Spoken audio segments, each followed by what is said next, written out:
American कापसाला सुद्धा भारताच्या मार्केटमध्ये ऍक्सेस मिळाला किंवा प्रवेश मिळालाय का? तर तसं घडलेलं नाहीये. पण अमेरिकेनं इकडं बायपास किंवा दुसऱ्या मार्गानं घोळ घातलाय. तो कसा?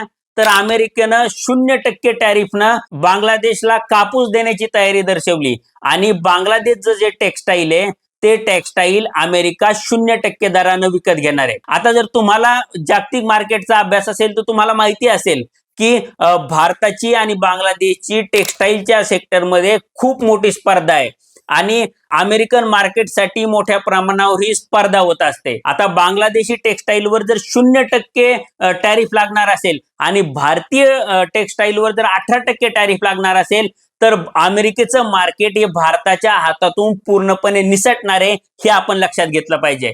कारण की टेक्सटाईल मध्ये 1% किंवा 2%च्या मार्जिनच खूप मोठे करार किंवा खरेदी विक्री होत असते.